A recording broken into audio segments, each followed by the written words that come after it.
And the it reminds me though of that idea of not voting as a way of putting pressure on the system by delegitimizing it.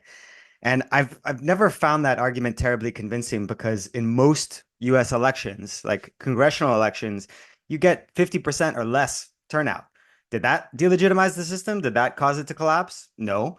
In Japan, you get like 30% of people voting in elections oftentimes. Does that make the system collapse? No. So like what's the magic cutoff where a low enough percentage of people voting is going to somehow result in the government saying, "Oh God, we're not legitimate. Let's pack up and go home because we didn't get." I just don't see the logic, like how it flows to the end point, which is the downfall of an illegitimate regime just by not voting. part of dehumanizing Arabs and Muslims is also telling them, and if you don't vote for the person who's killing you, you're a bad person on top of Yeah. everything else. You don't care about And, America, and or not you don't, just and for it's Arabs and like, Muslims, for everyone who's against genocide. For everyone, super insulting, to be very honest. Yeah. Now we're in the middle of one of the worst genocides in modern history, and the worst one we have been able to observe. I mean, this blows almost everything out of the water. Every rule, every depravity you can think of, every rule has been broken. Every depravity you can think of has been done. Whether it's rape, torture, terrorist attacks, flattening the whole city, no rules of engagement, killing citizens, hospitals, everything, everything. There's tort. I just can't. It's amazing. You just cannot think of any kind of depravity that hasn't been inflicted on the Palestinians. And then we gotta believe, we gotta accept. Yeah, but it may actually be worse under Trump. every day is a laundry list of Israeli war crimes. So today is no different. You have, it's honestly hard to keep up with. Like it's hard for me to remember. Wait, was this a massacre at the same school, or is this a different school? And was this a hospital? Is this in Lebanon, or is this in Gaza, or is this? It's just Mm. the volume of violence and crimes is so long, is so much that it's genuinely hard to remember what location it's happening in. There's now an obvious, glaring fact. That is that our ruling classes really don't give a flying fuck about us, about what we find, what we think. We've been marching and flag waving for a year now. Marching, flag waving, drumming, singing songs. And it's now a year on, and the genocide got worse.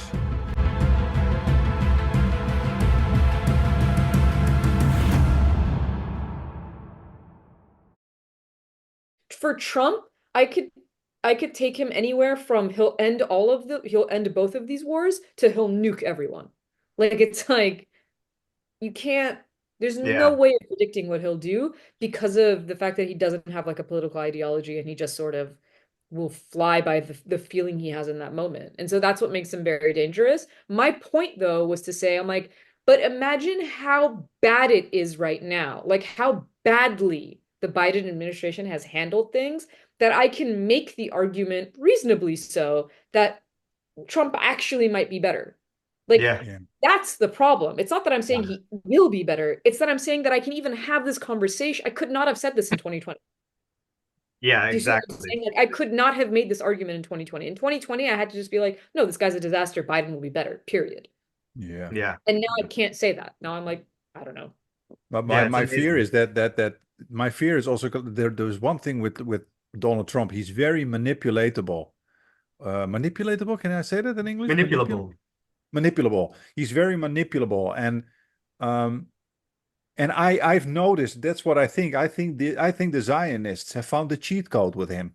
So he is now suddenly going to all these Zionist meetings, and he's with that wife of Rupert Murdoch.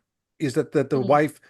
You know, the woman who gave him what, $100 million? No, I think, are you talking about Adelson. yeah, Sheldon Adelson, Adelson's correct. wife. Adelson. And they are like, have you seen it? They're pampering him, and they're saying that he is the best guy for Israel. And I'm like, you smart woman, because this is what Trump likes. They found the cheat code and they're gonna manipulate him into doing horrible stuff. That's a kind of feeling I got. Yeah, He that's sorry. I was gonna say that's fair. I mean, I think it fits right into Assel's point that it could very well be that. At the same time, it could be less bad than Biden, which is a pretty low statement. I was just thinking, like from psychology, the whole idea of when people conceive themselves to be in the domain of losses, like when they feel like they're losing, then they become risk seeking. And so I can understand why a lot of people would say, I'm going to vote for Trump because it's a huge risk, but at least there's a tiny possibility of an upside. Whereas it's really hard to see any possibility for an upside with a machine politician like Harris. I think I would not go as far as saying I would vote for Trump. I wouldn't do that. Yeah, me neither. But in terms of I'm more commenting on like the political debate within the country. And there's like a lot of debate. There's no debate on the right, like clearly Hmm. they're just Trump, period. Like it's not like they're debating whether or not they want to vote for Harris. So that's Yeah. that. It's the center and the left, right? That's the area in which this debate is occurring. And again, I think the debate is less about Trump will be better and more people who are just, a combination of apathetic or they want to use this as a moment to make a political point, whether it's voting third party, whether it's uncommitted, write something in, boycott the vote. Like there's all these ways that it's being interpreted. But I think the problem, and this is emblematic of the entire problem with our political discourse broadly, is that you can't have the conversation because people are so on edge about it. You can't even try and engage in dialogue and say, look, just because I'm saying, whatever X, that does not mean that now I support Y. Does that make sense? Mm. It's like Yeah. I'm just trying to have this conversation because it's the reality of our political situation. But to sort of, you know, beat people down and say, well, you're an idiot if you don't vote for Harris, or you're a fascist, or you're a racist, or I'm like, you're not listening to people. And I Yeah. feel like I feel like we've been saying this now for 8 years. It's like you're Yes. just not listening to people. Like you're using Trump as this caricature or this boogeyman in a way where you think you can just completely ignore the systemic issues, which Trump is a consequence of, right? Like he is a consequence Hmm. of that. And now you're ignoring, the worst crimes against humanity we've seen this century. Like it's just, I don't understand. I don't understand why there can't be a more realistic conversation than just saying this is the only choice, and anybody who tries to entertain another choice is therefore supporting Trump and whatever agenda that camp has. Yeah. I mean, I've seen some really stupid debate coming out of the US, which makes me really happy about the distance between me and there, so I'm not constantly surrounded by that. But like one of the dumbest things I saw was somebody basically arguing like you have to vote Harris because yeah, she'll continue the genocide, but it'll be like 1% less bad. If it's even 1% less bad than compared to Trump, you've got to, and you're just like you are twisting yourself into so many pretzels to try to come up with a defense for Harris, and it's not persuasive at all. Yeah, I think that I've noticed that Uh-oh, this is a West. everyone froze. Oh yeah, you seem to have some connection issues, but um, Oh, are you okay. there? Yeah. So I noticed this is a West-wide trend in the sense that everybody who moved away from their home country, or everybody, many people who moved away from their home country, such as myself, we look back at our country and we're just glad we're not in that shit show. I mean, it doesn't matter if you're from Germany, the UK, or in my case, the Netherlands, Belgium, the United States. You're just looking at these countries and you're like, it's deteriorating at such a breakneck speed. It's insane. Like there's no political debate anymore. There's no ruling class who is helping the average people. There's racism everywhere, which is, of course, also being riled up for political purposes. it's really, really shocking. It's you really see the quick deterioration of our political economic systems. I really noticed that you see that all over the West. And about that thing what you just said about, oh, people say, well, if Trump comes, then the genocide will be even worse. I find that so incredibly disgusting that you say something like that. I saw Mehdi Hassan say that. I literally saw that just this morning when I checked X X Twitter, when I saw a statement by Mehdi Hassan that we at least have to discuss the idea that yes, there is a genocide or killing of children or something. I don't exactly remember. We still have to discuss the fact that it can be worse, even worse under Trump. And I'm like, this is just this is just so morally disgusting on so many levels. I mean, what are we talking about? This is not even about the lesser of two evilism anymore. This is so deeply depraved. Asal, you wanted to jump in? Because I do think that, I mean, he's sort of making the point that I'm making on the opposite side, if that makes sense. Like, I'm also making that point. Like, the point that I'm making is, again, it's not, it's sort of not this like to pick a side situation, but more we should be able to engage in this discussion because I'm not saying that there's no valid points, right? Like I'm not dismissing one side or another. I'm saying the problem is we're just talking past each other in the center and the left. That's like what I'm trying to talk about. Because again, like I said, the right, they're all in agreement. And we're sort of tearing ourselves apart on the other side. And it's not, and I think in part it's due to the fact that we can't have these conversations. I mean, there is something to be said about the danger that Trump poses both domestically and on a global scale. That I think is a very real conversation that can be had.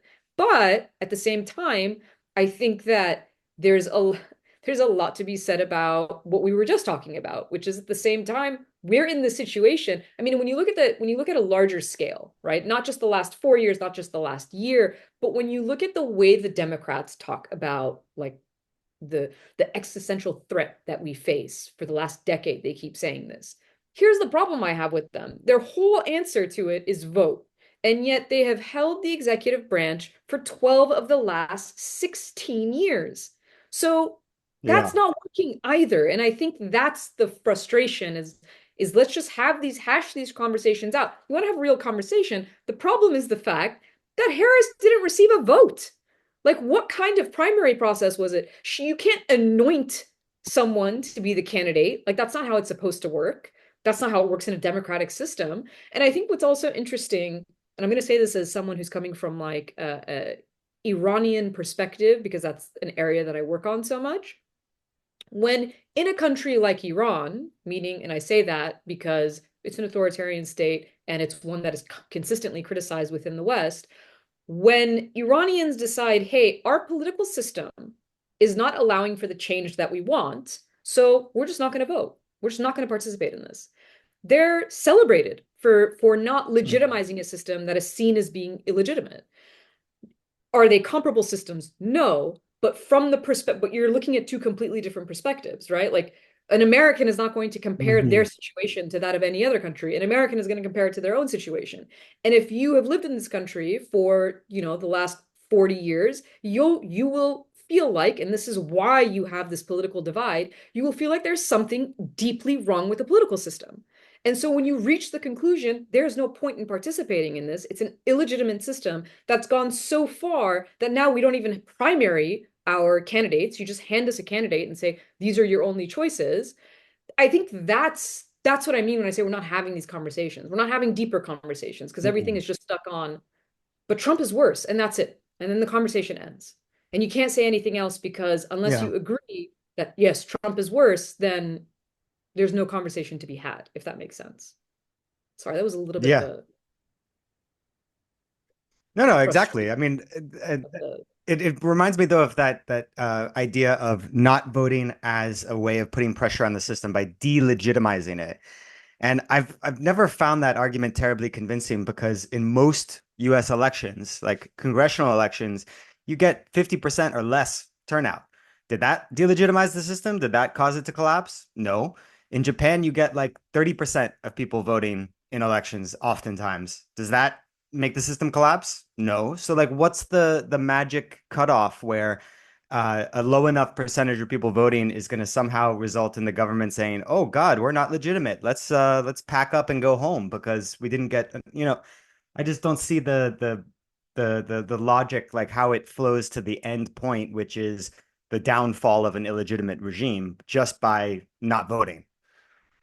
That's a really good point, actually. Yeah.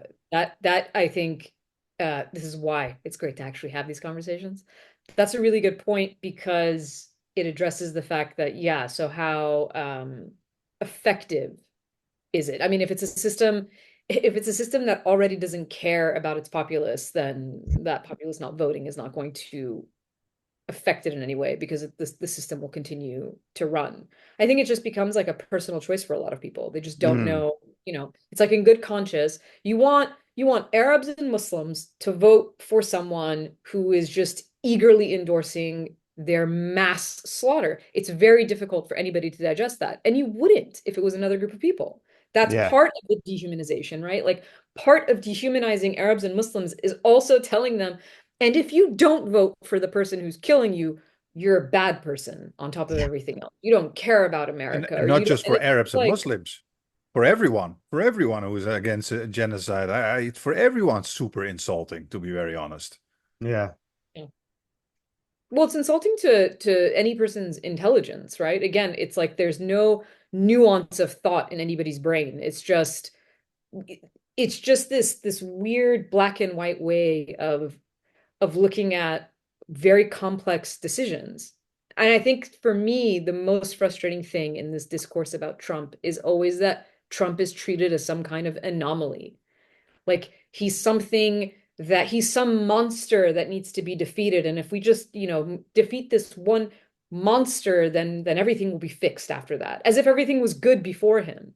There yeah. was a quote, I don't know if it was today or yesterday, Obama speaking, obviously the election is coming up, so he's campaigning a lot for Harris. And he said something like, why, like questioning, like he doesn't understand why things are so toxic and divided. And it's like Yes, yes, I saw that.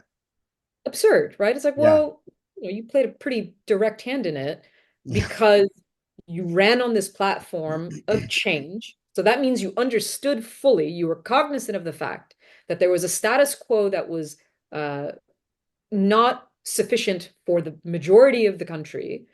So you ran on that platform and then you did basically nothing with it. Not only did you do nothing with it, you upheld the very like empire and system of corporate corruption that's created even more inequality since your time in office. And then everything just gets scapegoated on this figure like Trump because it's so easy, right? It's so yeah, easy to point to him and say, look at this absurd thing he said again. He's such a bad guy. It's a lot harder to understand the people who, it's very similar to international dynamics, right? When you look at a ragtag group of people versus someone in a suit, the person in the suit always looks like they're the humanitarian and they're making like the right decisions because they put on the right set of clothing and they can articulate themselves in a particular way. But you're judged by your actions, not by the stuff you're saying. And if you judge any of these administrations by their actions, they certainly don't care about anybody outside of our borders and they don't care about anybody inside of them. That's why people are so dissatisfied. Like there's division because you keep telling people they don't understand that the economy is actually doing well. Like these are things hmm I hear people say. yeah, Like, what are you talking about? Everything is actually, everything's picked up and it's good. I'm like, people are talking about their day-to-day life. They're talking about pumping gas, getting groceries, and paying rent and going to the doctor. Like they're not talking about whether or not it's not about vacations that they can afford. They're talking about the basic necessities of their life. And you're basically telling them, no, you're doing better than you think you're doing. yeah. I mean, a lot You of don't people know how live. you're doing. I know how you're doing. Right. That's exactly it.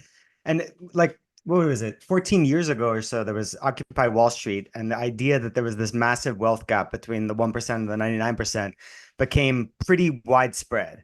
So there was this understanding, yeah, inequality is a huge problem, but there isn't the recognition that nothing has been done about it. it's gotten worse over time. And then you can point to, oh, look, GDP growth was pretty good compared to other industrialized economies. Look, the unemployment rate is lower than a lot of peer economies. Average wages have gone up. Well, averages, uh, wage increases have gone up more for the lowest income people. Okay, great. Like up is good. We like to see the line go up, but you're not engaging with the actual, like you said, day-to-day problems people face. Can I afford rent? The inflation in the cost of housing has been one of the things that's gone above a lot of the other items that are looked at in the inflation rate. So all of these things, but I think it really just goes back during Obama's presidency, we knew that there was an enormous problem with inequality. It was a structural problem in the economy. Nothing has been done to fix that. And so if you just look at, oh, look, past 4 years, these various indices have gone up, great, but that's not the question. The question is, have they gone up enough? And the answer to that is no. Yeah, and just to jump back a little bit about what we were saying about this whole threat that Trump may be worse, and if you really if you start falling for this game, how can you say that? Then we are approaching such a dystopian world, because then you can endlessly just say the other one is worse and the other one is worse. I mean, it already happened during the previous elections. Now we're in the middle of one of the worst genocides in modern history, and the worst one we have been able to observe. I mean, this one, this blows almost everything out of the water. Every rule, every depravity you can think of, every rule has been broken. Every depravity you can think of has been done. Whether it's rape, torture, terrorist attacks, flattening the whole city, no rules of engagement, killing citizens, hospitals, everything. There's tort. I just can't. It's amazing. You just cannot think of any kind of depravity that hasn't been inflicted on the Palestinians. And then we gotta believe, we gotta accept. Yeah, but it may actually be worse under Trump. I mean, what kind of dystopian future do we have if we start to accept that? Because then you can endlessly go to the with a race to the bottom. I mean, that's like saying somebody has been tortured and raped for 20 years by some kind of sick psychopath abuser. And then that abuser says, I can let you free, but the other one may actually do it for 30 years instead of 20 years. Oh, I'll stay with you then. Yeah. So what you got to do is you must. I remember this video. It was actually shown many times back in the day on Jimmy Dore show when he still seemed like a real leftist. And he said that there's the show of this former Democrat guy who always says, if you want to change the political system, if you want to change the way things are, he said, you must be willing and able to not vote for the Democrats. He said it's how hard it is, how difficult, no matter how difficult it is, no matter what they say, you must be able to not vote for them if you ever want them to change. And I think that doesn't mean you need to vote for Trump. You can go for a third party, for example. I remember George Galloway always saying, I do not support Trump, but I don't want Harris to win. And I think that makes sense. Yeah, Assal, you'll like this. I probably brought it up before, but there was the one of the best Onion headlines was right after the election, jubilation over Biden win. No, jubilation over Trump loss quickly soured by news of Biden win, and that's how it's going to be this election. Yeah, I mean, it's satire, and let's laugh as much as we can while we still can. But there's something, I mean, we're in a dystopian moment, right? And I think that's, I don't know. I think I always I try to think of analogies, what can you say for people to sort of understand like the difference? And it's like one is bad, the other is worse in a situation where they're just all really, really bad. Like you're not even like this one's kind of bad. It's like really, really bad. And I just think like imagine you have cancer and one doctor is like, I'll use leeches, and the other one is like, I'll give you aspirin, right? It's like, well, aspirin sounds better than leeches, but I'm dying of cancer either way. Like it's not, you're not even, no one Yeah. is even talking about the actual issue. And I think that's one of the things that frustrated me so much about the Harris-Trump debate. I mean, the Biden-Trump debate was absurd. You didn't Yeah. understand anything that was being said. At least in the Harris-Trump debate, obviously the thing that people found so refreshing is that Harris could form full sentences and and just sounded like she was very much there to to to have a real debate. But then when they got into it, it wasn't. You know, it's you're the Democratic Party and you're criticizing this person for having somehow undermined the like political discourse of the country entirely. Like he doesn't even, what is he talking about? Like it's always this sort of, they scoff and they laugh at him. And I understand why, but the problem is then you start engaging in it. So nobody is talking about the issues. You're now just retorting back, right? Like you're just making these comments back to him, like making fun of him. And it started with Hillary Clinton. It started in 2016, where instead of in like staying on topic, you would see like these snide remarks that would go back to him. And I'm like, aren't you just doing like, why are you letting him do this? That was Mm. the thing that was odd to me. I'm like, your criticism is correct. Like the critique they have of him is correct, but your way of going about it is wrong because it's almost like you're falling into his trap. A, you start to sound like him in certain ways, and B, you're not addressing the policies at all. Mm. So I don't know. It just feels it The only feels one who actually did a good job, I remember. It's amazing that I'm saying this, but it's really true. You remember back in the day when there were these debates between Biden and Trump, the first time that before Biden got elected? In those mm, days, he was actually pretty decent at dealing with Trump, and I think also that gave him the victory. He was just lucid enough to make Trump look more stupid than himself, even though Biden's, oh man, at least is a horrendous person. But I remember that, like, yeah, I saw he was going to win there. But if you see it now, I mean, forget about Biden, but Harris also, this is just, I mean, I cannot look. That I'm going to be very honest. I just can't look. Well, life is imitating art here because if anyone watched the show Veep, Armando Iannucci's show, like a black comedy about a vice president, that character is exactly Kamala Harris, like someone who doesn't have any deeply held ideology. Their only drive in life is to, amass power and get themselves into the highest position they can get in.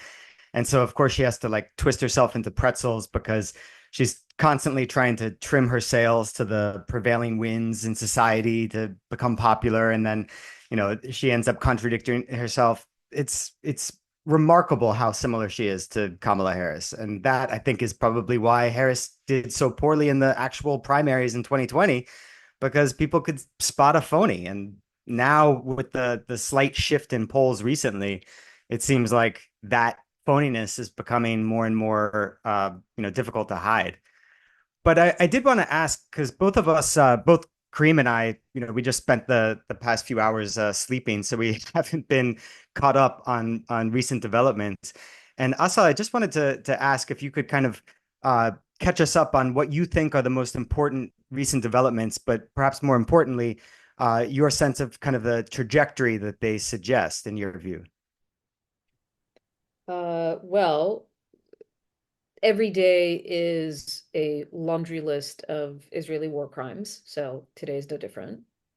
You have it's honestly hard to keep up with. Like it's hard for me to remember, wait, was this a massacre at the same school or is this a different school? And was this a hospital? Is this in Lebanon or is this in Gaza? Or is this, it's just Mm. the volume of violence and crimes is so long, is so much that it's genuinely hard to remember what location it's happening in. Um, the most important thing is that the siege on northern Gaza continues. And it's so interesting because we've been obviously I mean, for obvious reasons, focused on northern Gaza because of the siege, because of the intentional starvation, this whole like general's plan and the starvation or surrender. Um, just seeing North completely cut off and clearly the the plan is to ethnically cleanse the north and get rid of Palestinians to the extent possible. That does not mean that the central, like in Khan Yunis, you still have attacks that are happening. In the south, you still have attacks that are happening.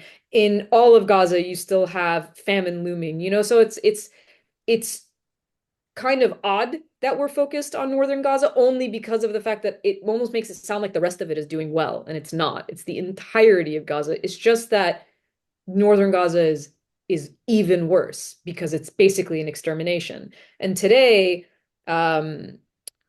Secretary of State Blinken had a press briefing with, I believe it was the Prime Minister of Qatar, if I'm not mistaken. And he was asked basically about this, about the general's plan. And he flat out denied that this is happening. He said, well, Israel says that that's not what they're doing. That's not their policy. And we reject it, and they reject it. And of course, it's absurd. What do you mean Israel says they're not doing it? The funny thing about this is that if you go back, and I know people don't have a very long memory or attention span, but if you just go back to September, there are headlines that say Netanyahu is mulling over a plan as if war crimes, like massive crimes against humanity, are plans you mull over, but okay, is considering plans to clear northern Gaza. So this is not something, this was very clear that this was a plan that was being considered. Then you have the actual general's plan.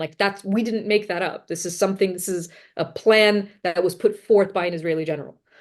Now you actually see it happening, and they're like, that's not happening. I'm like, wait, they told you they're considering this plan. They articulated the plan, and now you have every aid agency and international agency in the world telling you this is what is happening on the ground, and you're pretending like that's not what's happening. But he flat out denied it and said, no, this is not Israel's policy or plan. So that's one update, I guess.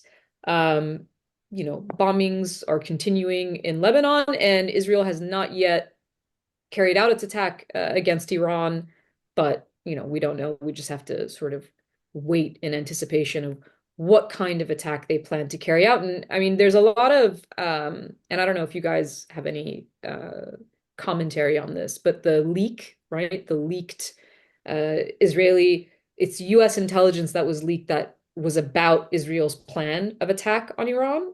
And there's a lot of sort of speculation about,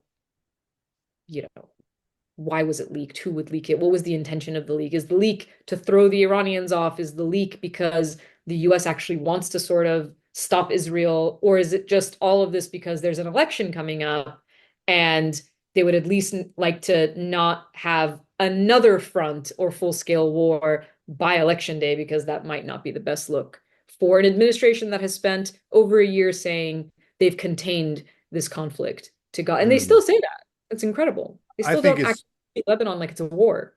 I think it's fake. I think it's fake because I think if they really didn't want to have that leak, they could easily have said, "Oh, that's fake." Just brush it off like that. Oh, that's not real. But if I'm not mistaken, they said that they are investigating how this stuff came out. Okay, well then I know the answer. This is concocted. Very simple. Because if there's one thing that the United States secret FBI or CIA or the government would do is immediately just deny it that it's real. If they weren't behind this. Well, it's funny because sort of immediately afterwards, you have these Israeli propaganda accounts that then found the lone Iranian American that's serving in the Biden administration to accuse of being the leak because, apparently if you're of Iranian heritage, then it all just adds up. And then I think DOD actually came out and was like, this person is not a person of interest at all. So there's also that, right? It also lends itself to this internal, who leaked it? I'm sure it was an Iranian. I don't know. I don't know. I don't know. This is what the public or what you read in the press about it, right? There's an investigation. This is what they're saying. If there was a press briefing from the Pentagon, State Department, White House, all saying the same thing, they take it very seriously. They're investigating the leak. but I don't think we have any other information on it. But the question is that now delaying Israel's response to Iran, or are they just going to go forward with whatever response they were planning? Who knows? That the thing is we can't predict what they're going to do, because on one hand, there are reports that say basically the US has gotten promises or guarantees. I don't know the exact language that's used, but basically they've pressured Israel enough to agree to not I mean, basically Israel's bribing them, right? Like, give us certain whatever weapons, and then we won't attack the oil facilities and nuclear facilities, which in and of itself, like, I don't understand how these things happen. And like, do people think about this? Like, they're both of those targets are illegal under international law. You can't target nuclear facilities. Remember Russia, a rogue, reckless state, because they're threatening the what is it, saber rattling about like nuclear facilities in Ukraine. So you can't attack nuclear facilities that are for civilian purposes, which is what US intelligence says about Iran. And you can't attack oil infrastructure because that's a civilian facility. So it's mind-blowing to me that the US has to give something to Israel for Israel to agree not to break international law openly. Like, this is an open discussion that's happening, which just seems like blackmail, but I don't know, we could call it something. I guess we call it diplomacy. But I don't know. So that's supposedly the case, that they're not going to attack those sites. But then the prime minister's office, this is like a week ago, the official handle for the prime minister of Israel responded to a Washington Post story that was saying exactly this, like, oh, they gave assurances that they're not going to target these, and said, we take the opinions of the Americans, we consider their opinions, but ultimately make decisions in our own national interests. So again, up in the air. I have no idea. So could it be then maybe that's what pops up into my mind. Could it be then maybe that the United States and Israel are trying to find a way to give Israel an out without losing face?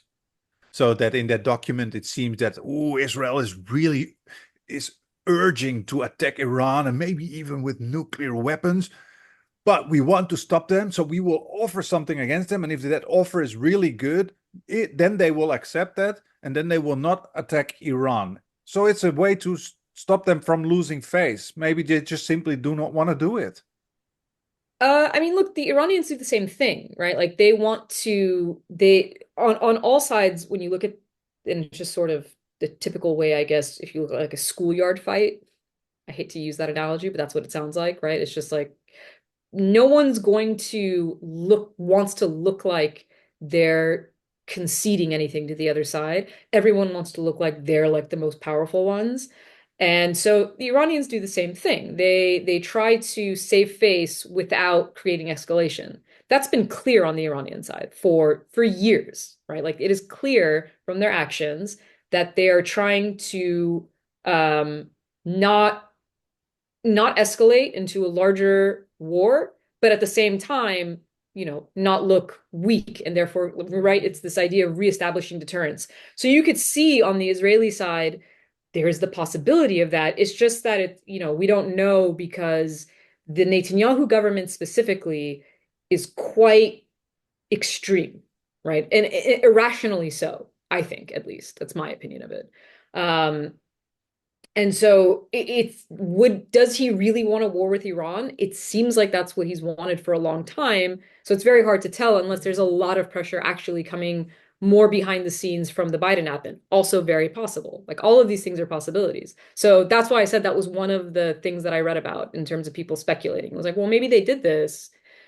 Maybe the US leaked it on purpose, or maybe for the political play was exactly how you're describing it, Kareem, right? It's like, well, they were planning on doing all of these things, but now they can't because of this leak. And well, now the US has stepped in and they're mediating something.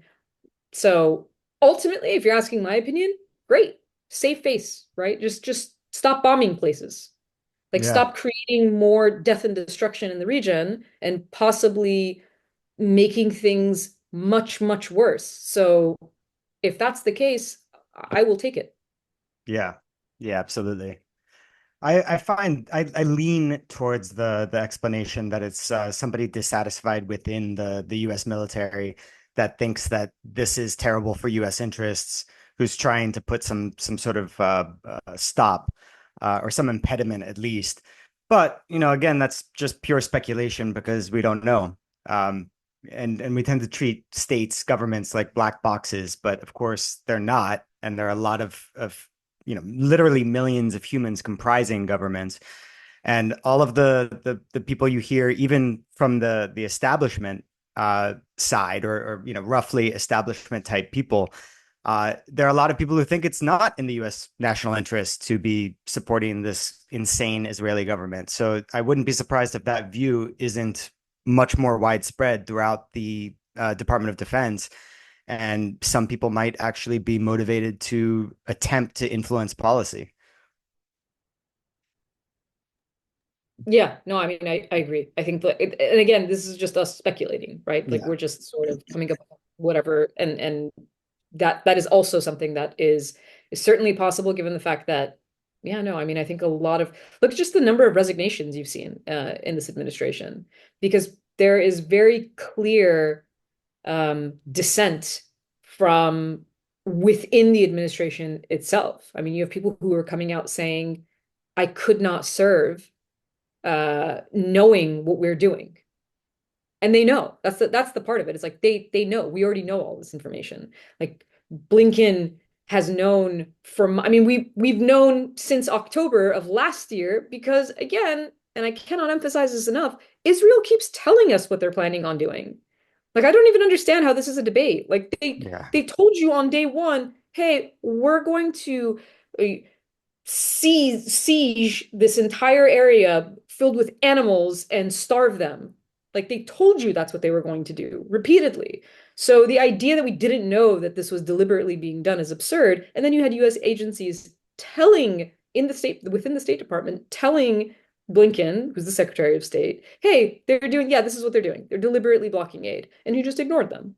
So they're complicit. They know all of this, and that's why you get. I think there are people within the administration, within the government, um, to your point, Peter, that are just like, this is not. This is forget. Let's forget all the people that we're killing, right? Let's just assume we don't even care about those people at all. This does not serve U.S. interests in any way at all. So why are we doing it? Like why? I don't know. Why are we supporting it? That's a great question. Yeah. No, Yeah. there was that. I correct me, jump in anyone if I'm getting the story wrong, but I read a quick part of a transcript of a Democracy Now! Interview. I thought it was from a former State Department employee who was basically saying, yeah, the Biden administration's latest PR push for, oh, in right after the election, we're going to impose some restrictions on the Israeli military. You know, that I think is basically the interview that I read was saying, this is obviously an election ploy. They have nothing, no actual intention. But Kareem was just telling me about an argument that Alon made, saying that, yeah, of course, this is just cynical electioneering. But since it's out there, since the administration has put that out there, uh, left-wing groups in the US should run with it and say, well, we just got this commitment, so we're going to hold the administration's feet to the fire somehow. What do you think about that? Is that happening at all, as you can see on the ground there, or so I guess two questions: is it happening to any extent? Are any resistance groups, protesters trying to run with this promise? And second question, what do you think of that strategy? Is there something we could do there? Yeah, I don't think Alon, just to quickly jump in, I don't Mm, think Alon exactly said that we should run with that and should believe them. I think Alon mm, meant more that in his video, we are actors, not onlookers. He more said that this document, we should, instead of being so defeatist, like, oh, and it's a lie and forget about it, actually we should grab this. We are actors in this genocide, he said. We should grab this moment and use that document as a legitimization of our point of view. And I think he has a good point there. It legitimizes the point of view of the side that tries to stop Israel. Makes sense? Yeah.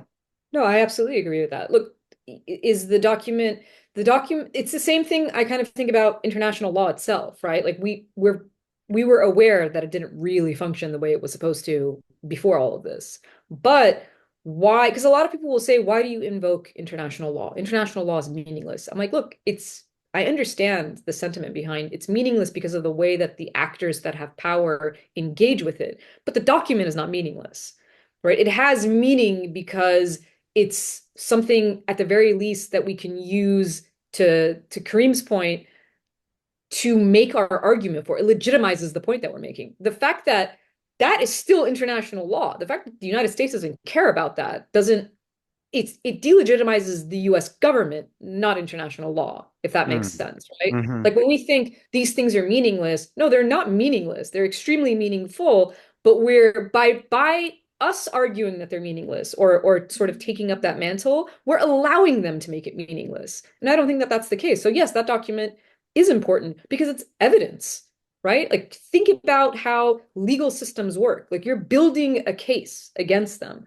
This is not one of the things to keep in mind is yes, there's a genocide going on in Gaza, and that is the most important thing to talk about. That is the most important thing to address, and it is the most important thing to stop this minute if it is possible. So any activism, anything we can do, any document we can use, anything we can do to stop it, we should try to use to do so. Because we're not talking about abstracts, we're talking about human beings and their lives being affected at this very moment that we are talking.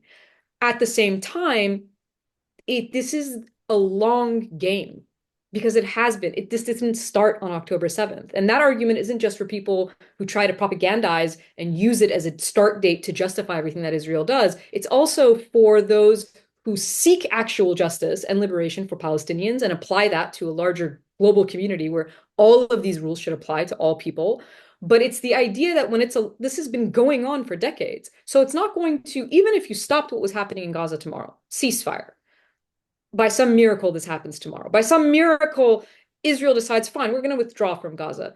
They're not withdrawing from the West Bank. There's no Palestinian state. There's no Palestinian equality. All of that is going to continue. So this is not a fight that stops at we stopped the genocide in Gaza and now we're rebuilding.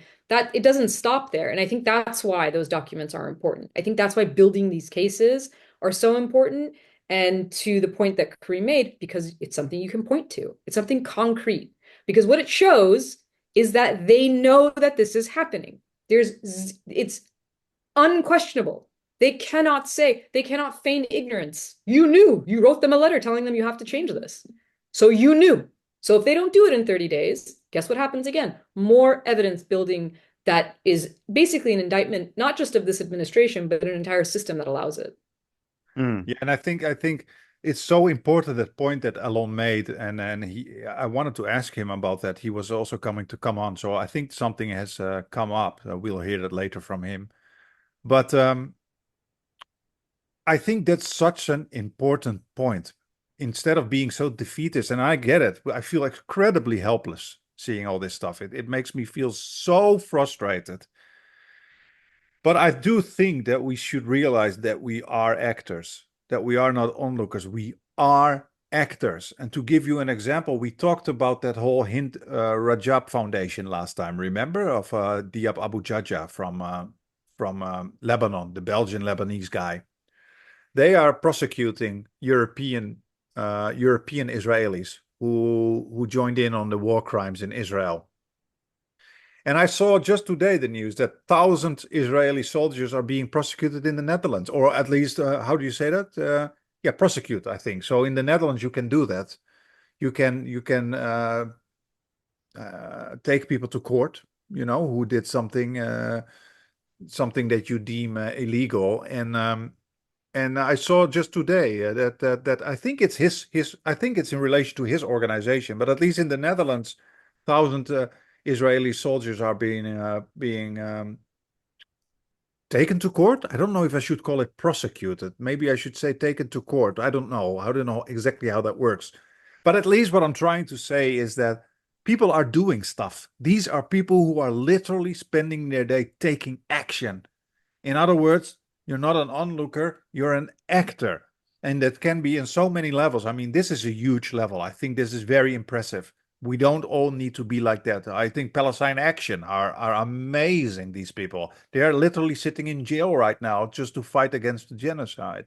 I think journalists are doing great stuff, such as, well, I would say yourself, Assal. I don't know if you would call yourself a journalist, but at least you are focusing on journalism in that field.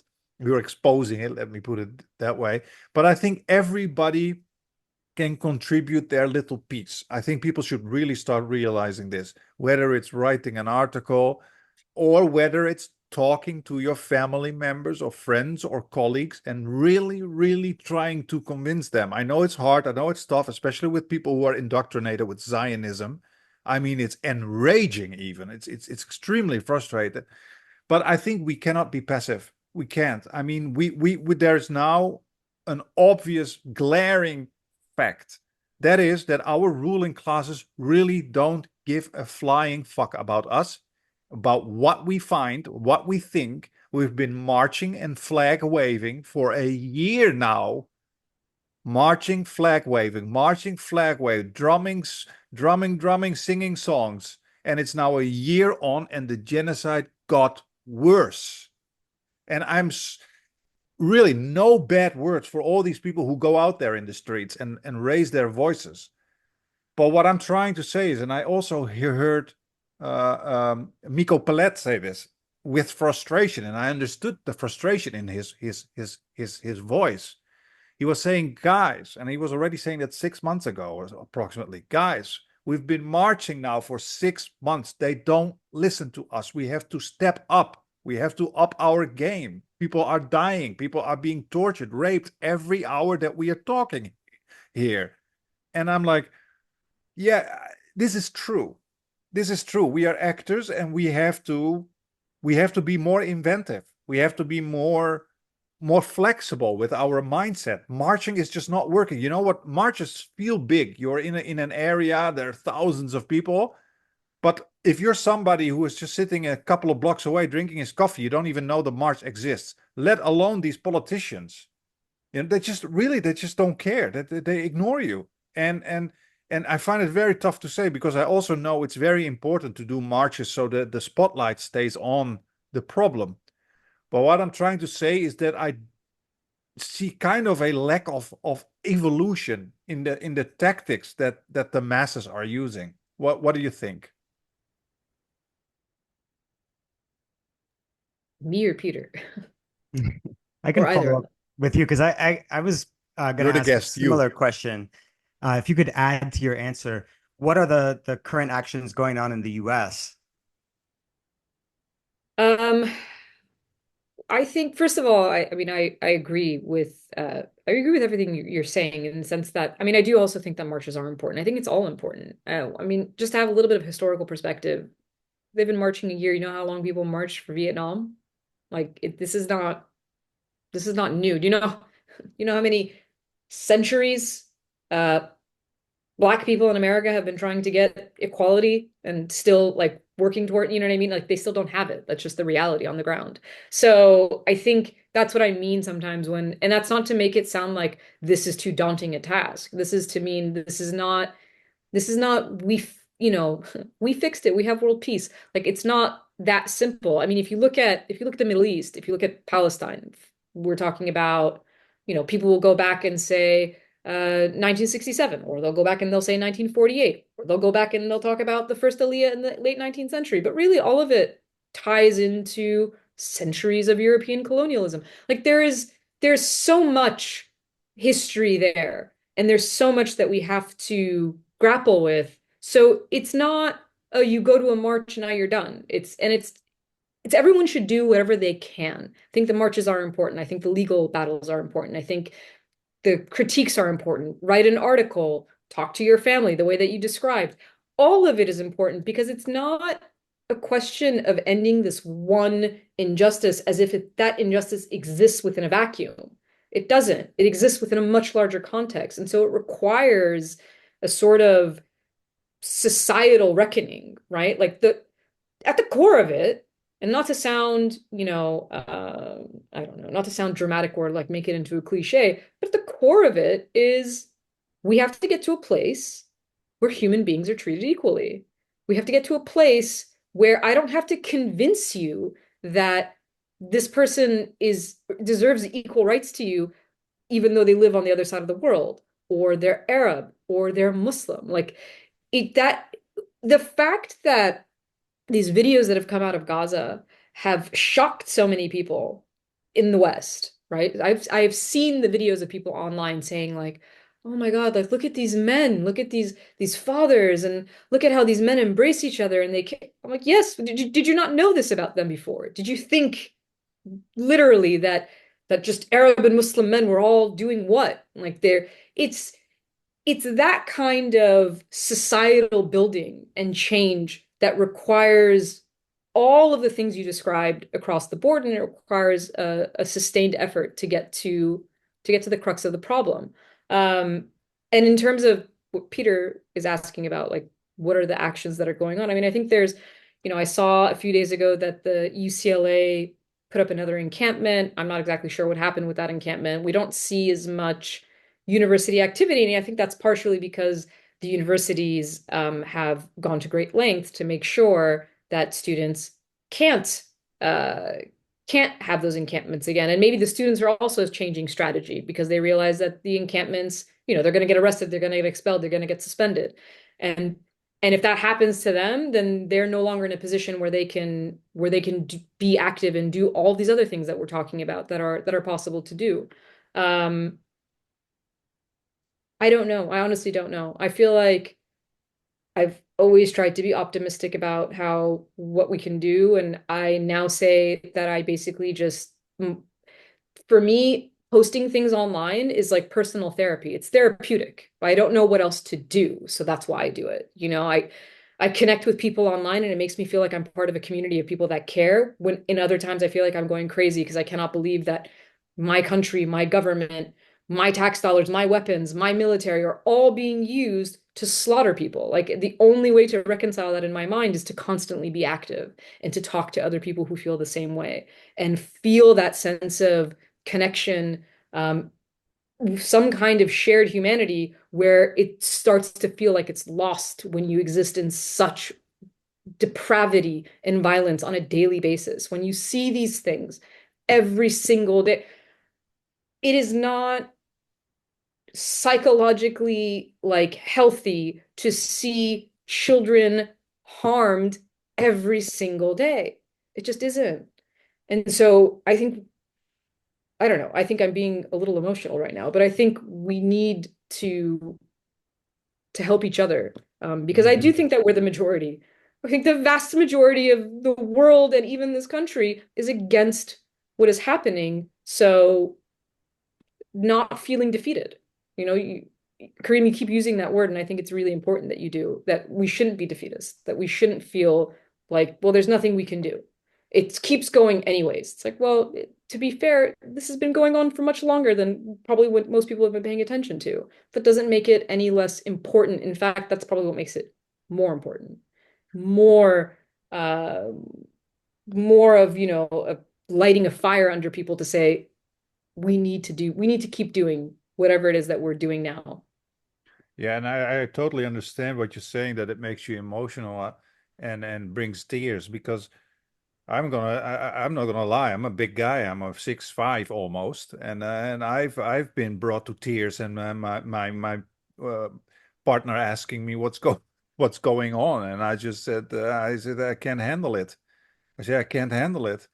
And she saw this big guy just crying on the couch because what is happening, and I'm not ashamed of it. Everybody can know it. It's just sometimes it just makes me break down, and the knowledge of these poor kids and men and women, just every minute, every hour that we are speaking, are being tortured and raped, is just killing me. I'm not going, and it feels even selfish of saying that. I mean, who am I compared to the suffering that these people are going through? And and that also brings me to a very difficult dilemma that I feel that we have when we talk about marches doesn't work and this and that.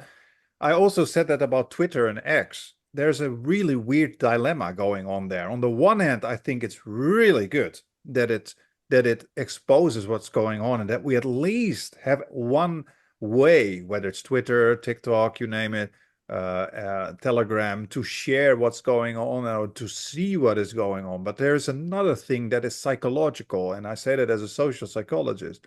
I think that it also functions as a pacifier. I think Twitter/X functions as a pacifier in the sense that we all think that, oh, look at this tweet of a war crime. It has like 20K likes and shares, and it makes us feel that it impacts the world and that it will help. And we also feel that by liking and sharing, we feel that we played our part in sharing what is going on.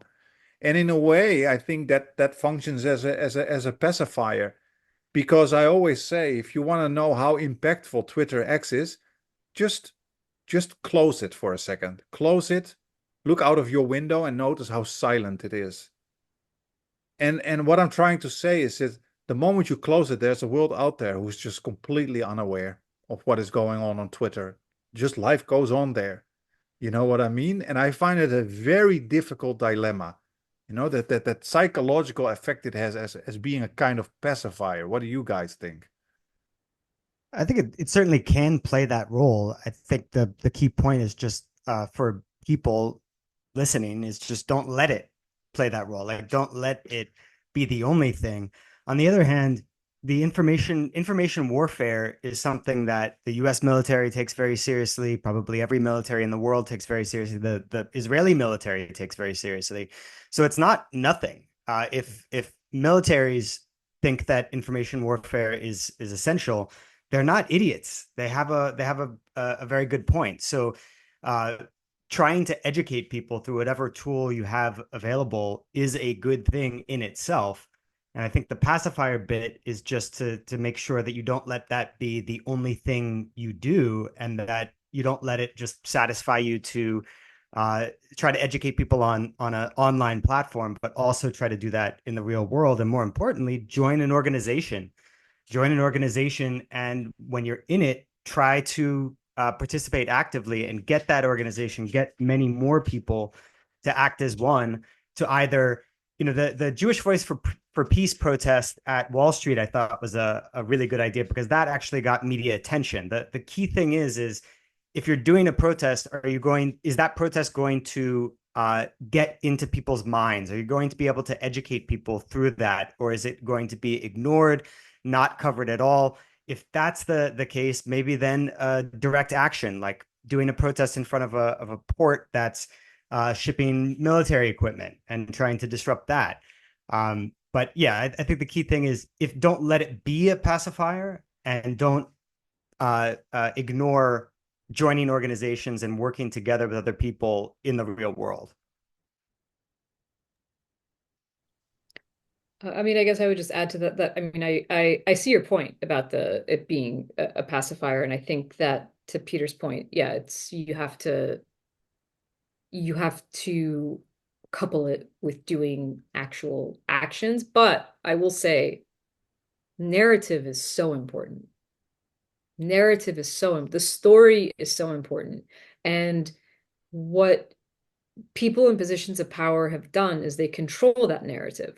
That's exactly why I criticize the media, right? Like the reason for criticizing the media is because the media in the West, despite being a free corporate press, just repeats whatever the US government and the Israeli government say. And by that standard, those governments control that narrative. And it's so important to be able to tell the other side of the story, because that's why people are coming around. That's why people are changing their minds. And you can only do that through, it's not that you can only do that on Twitter or X. It's just that you can only do that through storytelling platforms. And that's just one of them. Writing an article or a book does the same thing. You're still telling a story. But I do think that that notion of narrative is very, very important. And that's why they try that's why they don't use certain words, and they don't want to say, because they know the impact. They know the impact if people had to read every single day a headline that said, Israel kills 10 children, Israel kills 12 children, Israel kills an entire family, Israel. If they had to read that every day from morning till night, it would change the entire perception of how people see it. And because that is not the way that the information is being, because it's being filtered through, a way of manufacturing consent for their own actions, that's why I still think that those platforms are extremely important to use every platform of storytelling. Did we lose Peter? I think you froze. I think you froze. Oh, we Yeah, did. yeah, No, we completely lost Peter. I actually do have to wrap, by the way. yeah. No, no, definitely. I was already sending to Peter, wrap it up after this. But It looks like he just went with it. He was like, yeah, forget it, guys. yeah, exactly. He took it too literally. So I just wanted to say that I believe me, Asal, I completely agree with the whole idea that this is so important. Something like X, Twitter, all the other ones, Telegram, you name it.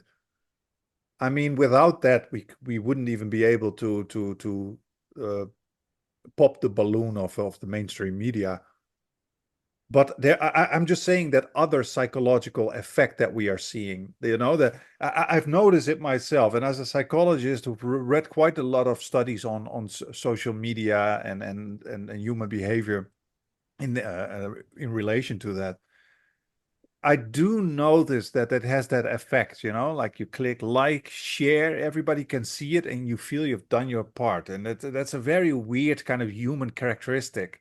And I sometimes feel that the ruling classes also allow for that little bit of leverage, little bit of leeway, so that people can be pacified in that sense. You know what I mean? Regardless of the fact that I totally agree, we need this to get this out. I'm just saying that there is this inherent contradiction in the system that we are using to yeah to make a change. You know what I mean? No, that's a valid point. And that is, I mean, you could take that concept and apply it to essentially the way the entire system operates. It operates in a way to pacify people. So, we have just enough so that we complain less, like we Yeah. have just enough democracy that we can still call it that. We have just enough, and even those systems are failing. This is this full circle to what we started talking about. But like anything else, I think it is a tool. I think these are just tools. And any tool can be used how we choose to wield it. And if we're using it for the good parts while being cognizant of the possible adverse effects, then I think we can navigate that space. The one thing that I think when we think about social media is we always think of social media as being, and it's like this sort of revolutionary technology that's part of our modern society. At the same time, we've always had ways of communicating and telling stories and like propagating something that's false and trying to get to the truth. Like that's been part of human interaction since we've had civilizations and language and ways of communicating. So I think this is just a new iteration of that essentially. Yep. Yeah, the newest Agree. form of the means of mass communication, that's the more common way of saying the media in Portuguese at least, Spanish at least, and Twitter, anything on the internet is just the latest technology or the means of communicating with mass numbers of people. But we are a little bit over time. Do you have anything else you'd like to share before we say goodbye? No, I think I've talked everyone's head off. So just the central message of what we've been talking about, which is don't stop talking about Gaza. Don't stop. Mm. I know whatever it is that we are feeling on the outside, imagine how people there are feeling. So we can't be tired because it's still happening. It doesn't matter. We don't stop talking about Gaza. Well said. Absolutely. Well said. Well said. And it was great to have you on again, Asal. And we are gonna bother you again soon in the future. But Happy, yeah, happy to be bothered. great. And Yeah, it's therapeutic, like you said. Also, when we talk together here about these things, I think that's a little bit what keeps us a little bit sane in this horrible time. And yeah, hopefully we will see Alon next time. For those who were expecting him, I think he may have some maybe stuck in traffic or something, but probably he'll be there next time. But regardless, I think this was a very good conversation, important conversation, and let's do it again soon. And everybody keep fighting. Yeah, and you know that I always love to do this, so let's plan it again. Great. Excellent. Looking forward to it. Okay. Right. See you next time. All right. Bye. Bye.